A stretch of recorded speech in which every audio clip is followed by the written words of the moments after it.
Magandang hapon mga kabay. So ito yung pang-8 ko na repair mga kabay. So ang job number mga kabay ganun pa rin, 39474 letter H. Ang model mga kabay ganun pa rin, still 670. Ayan, may tali-tali na rin po sa puno. So maaaring putol din po yan. Ayan po mga kabay, wala po siyang power. So bubuksan po natin mga kabay. So ayan mga kabay, nakalas ko na po yung screw. So ganun din to, malinis.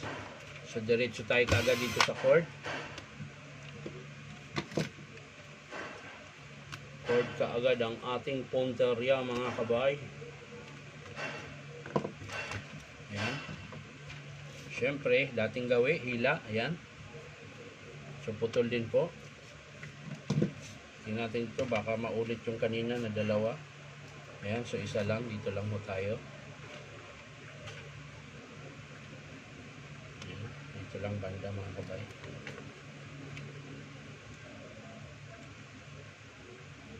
Ayan.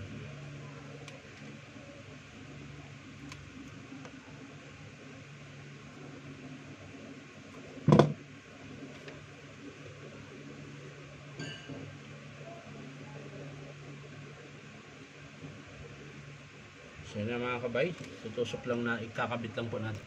So yan mga kabay, nakabit ko na po yung wiring nya. So ilalagay na po natin yung kanyang cord clamp para hindi po siya mabunot mga kabay. Siyempre yung cord protector, tanggalin na natin itong tinali-tali nila. Tapos sigpitan natin. So yan mga kabay, titesting po natin ngayon kung gagana.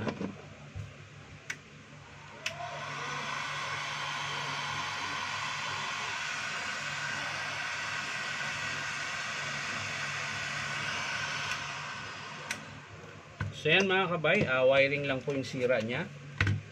Yan, so sasara na po natin ito mga kabay. At nang matapos na po tayo, unahin lang po natin yung kakaibang screw. Ayan.